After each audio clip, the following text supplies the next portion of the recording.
Orang itu ngomong, "Ibu, Solehnya lagi sakit." Saya panggil, "Soleh, ini mama." Sampai 3 kali dia nggak jawab, saya teriak-teriak, Pak. Kemudian pas besok pagi dia nelfon adik saya. Tolong bilangin sama mamanya Soleh, Soleh udah meninggal.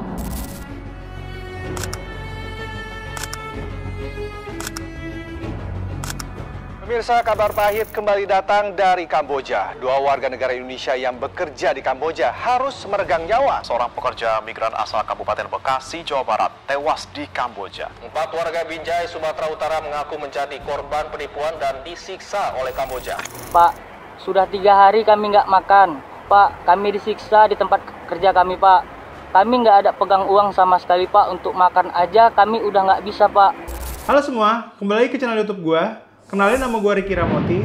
Hari ini gue mau bahas kasus soal tindak pidana perdagangan orang atau TPPO. Kasus ini terjadi di Kamboja, ada juga kasus yang terjadi di Myanmar. Nah, yang gue tahu nih, korban-korbannya itu banyak sekali dan ada juga yang hari ini sampai belum pulang dari Myanmar atau juga Kamboja. Tapi gue akan membahas soal korban yang bernama Soleh, karena Soleh ini ceritanya nih yang paling tragis menurut gue. Jadi gue mau bahas ceritanya si Soleh yang kerja di Kamboja. Gimana ceritanya? Kronologinya sebagai berikut. Kasus ini bermula pada tahun 2025, tepatnya pada bulan Februari, yang menimpa Soleh Darmawan, atau kita sebut namanya Soleh. Soleh ini dulu bekerja di Jakarta sebagai baker di salah satu toko roti atau bakery. Soleh ini tuh lulusan D3 Tata Boga. Jadi Soleh ini bekerja di bidang pariwisata. Nah, pada bulan Februari ini nih, Soleh tuh dapat tawaran dari temennya bernama Shelly dan Ade. Dia itu dapat tawaran sebagai koki untuk bekerja di Thailand. Dengar tawaran ini, Soleh seneng dong, karena kerja di luar negeri tuh gajinya besar. Dan yang ditawarkan ke Soleh itu gajinya 3 kali lipat dari gajinya Soleh sekarang yang di Jakarta. Nah, selanjutnya pada tanggal 17 Februari 2025, Soleh ini datang nih ke yayasan didampingin oleh si Shelly dan si Ade. Soleh itu ditawarin gaji 3 kali lipat dari yang dia dapat di Jakarta. Pekerjaan yang ditawarkan kepada Soleh di Thailand adalah sebagai chef di salah satu restoran di negara Thailand. Kemudian pada tanggal 18 Februari 2025, Soleh berangkat nih ke negara Thailand.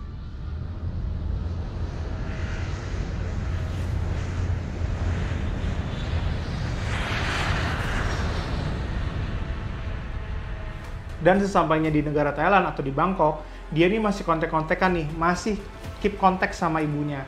Soleh mengabarin kalau Soleh sudah sampai di negara Thailand. Terus saya telepon dah, Soleh udah sampai. Belum mah, lagi di imigrasi, jangan nelpon.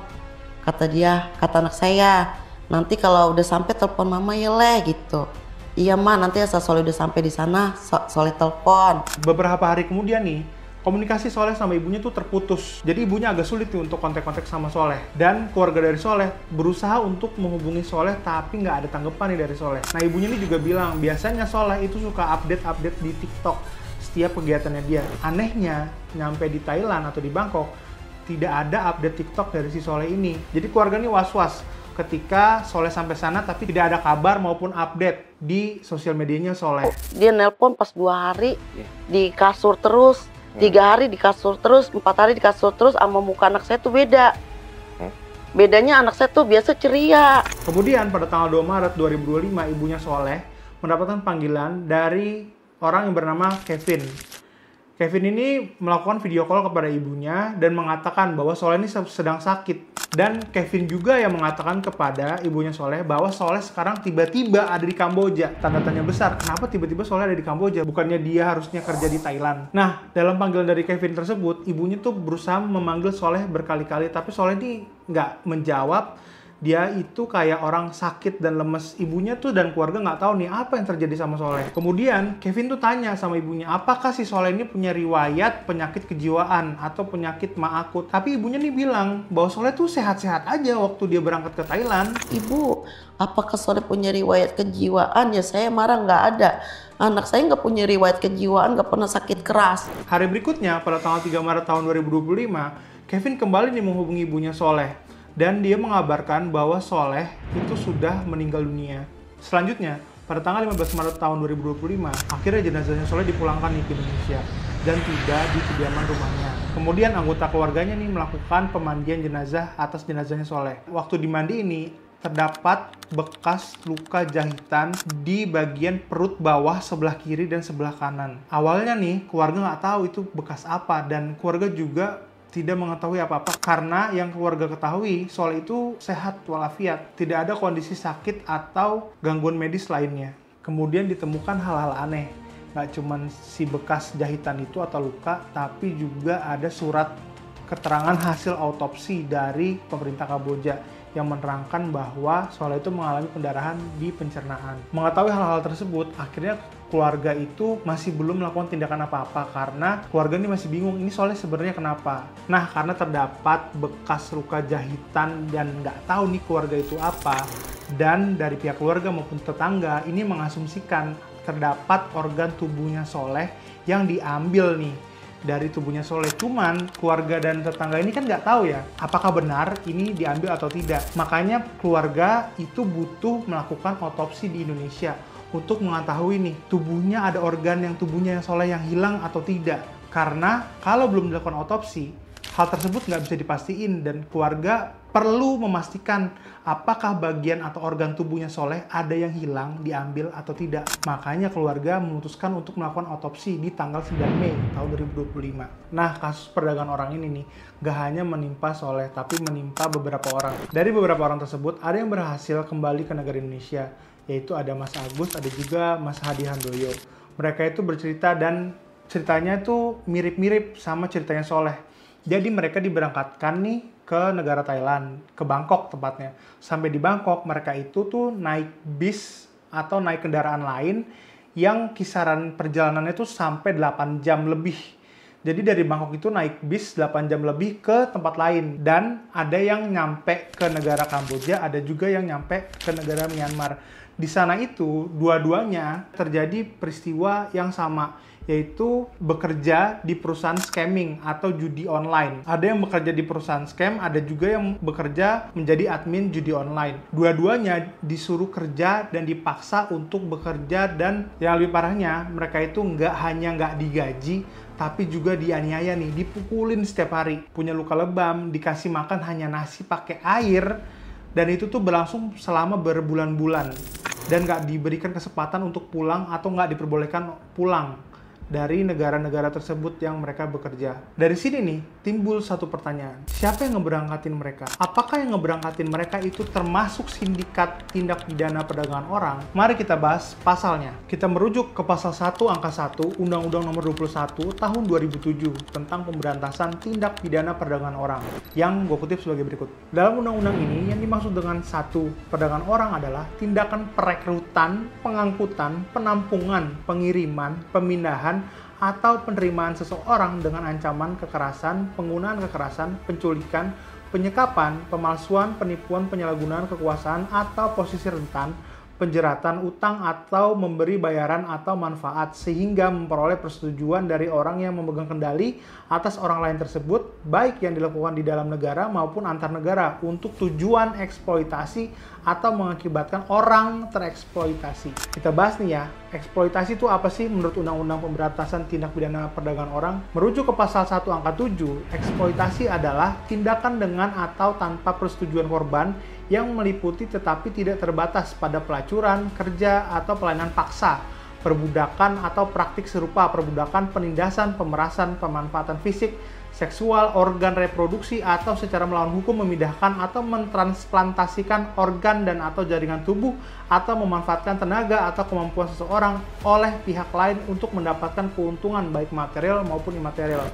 Nah, untuk yang di Myanmar atau Kamboja, kalau merujuk ke pasal ini udah pasti mereka dieksploitasi. Karena apa? Kalau Soleh, organnya diduga itu diambil, tapi harus dibuktikan dengan adanya proses autopsi. Tapi untuk korban-korban lain seperti Hadi atau seperti Mas Agus, itu dipaksa untuk melakukan kerja paksa dan nggak digaji. Ini juga jadi eksploitasi karena ini mengindikasikan adanya perbudakan. Lalu, gimana orang yang menyalurkan nih? Contohnya kasus Soleh. Soleh itu disalurkan sama si Sally dan Ade.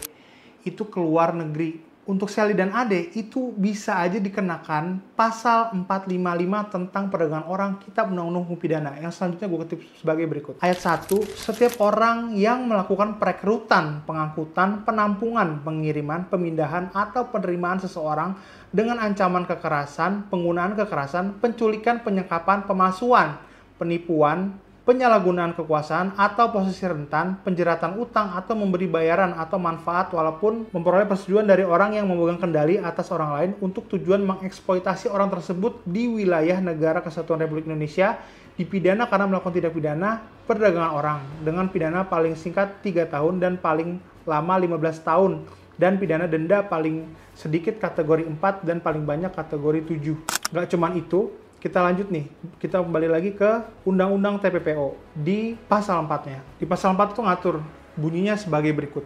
Setiap orang yang membawa warga negara Indonesia keluar wilayah negara Republik Indonesia dengan maksud untuk dieksploitasi di luar wilayah negara Republik Indonesia dipidana dengan pidana penjara paling singkat 3 tahun dan paling lama 15 tahun dan dipidana denda paling sedikit 120 juta rupiah dan paling banyak 600 juta rupiah. Nah, kalau dari yang gue baca, dari pasal Kitab Undang-Undang Hukum Pidana maupun Undang-Undang TPPO, itu kalau untuk agent yang menyalurkan, bisa aja disangkain pasal 4 nih, Undang-Undang TPPO. Dari unsurnya tuh adalah setiap orang yang membawa warga negara Indonesia keluar wilayah negara Republik Indonesia dengan maksud dan tujuan untuk dilakukan eksploitasi, maka dia bisa nih kena dipenjara minimal 3 tahun dan paling lama 15 tahun dengan denda 120 juta paling sedikit dan paling banyak 150 juta rupiah. Nah, pasal ini bisa disangkain kepada si Sally dan Ade. Sally dan Ade ini harus membuktikan bahwa mereka itu tidak tahu menahu terkait dengan apa yang dilakukan perusahaan luar kepada si Soleh. Tapi kalau misalnya mereka mengetahui nih atau sudah sepatutnya mereka mengetahui dan menerima manfaat dari itu, mereka dapat disangkakan pasal 4 Undang-Undang Tindak Pidana Perdagangan Orang, guys. Jadi, buat kalian yang lagi nyari kerjaan, please be aware sama perusahaan-perusahaan yang mau hire kalian. Kalau kalian mau kerja di luar negeri, minimal itu perusahaan di sana itu harus ngasih surat undangan atau invitation letter kepada kalian untuk bekerja di sana, posisinya sebagai apa, gaji dan tunjangannya berapa, dan perusahaan itu harus valid secara hukum. Jadi legal. Kalian bisa ceknya di mana? Kalian bisa ceknya waktu kalian pergi nih, itu menggunakan visanya apa? Apakah visa turis atau visa kerja? Yang gua tahu dari cerita-cerita korban nih, mereka itu tuh pakai visa turis dan sampainya di Bangkok sebenarnya sempet nih mereka ada beberapa yang ketahan. Tapi orang dari perusahaan sana ada yang mengurus si visa-visa korban ini untuk lolos di bagian imigrasi. Jadi korban tersebut lolos dan akhirnya dibawa pergi dari negara Bangkok, Thailand ke negara Myanmar ataupun ke Kamboja. Jadi sekalian kalau misalnya mau kerja di luar negeri, kalian harus pastiin visa kalian itu visanya visa untuk kerja. Dan visa kerja itu biasanya didapetin kalau kalian udah dapet invitation letter dari perusahaan luar tersebut yang ingin meng-hire kalian.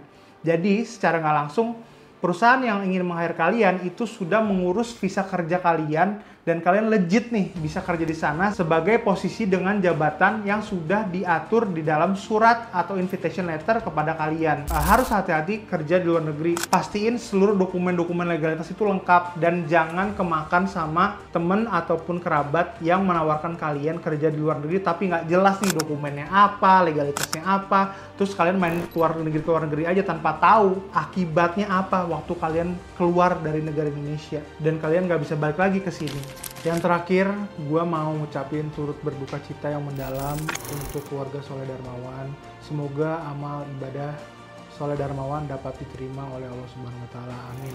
Dan gue berharap untuk korban-korban lain warga negara Indonesia yang masih terjebak di luar di negara Myanmar maupun di Kamboja, semoga kalian dapat cepat kembali ke negara Indonesia dengan aman dan selamat. Dan gue harap nggak ada korban lain yang seperti Soleh dari warga negara kita yang tercinta ini. Sekian video gue hari ini. Kalau kalian suka sama video gue, please like, comment, and subscribe. See you on the next video.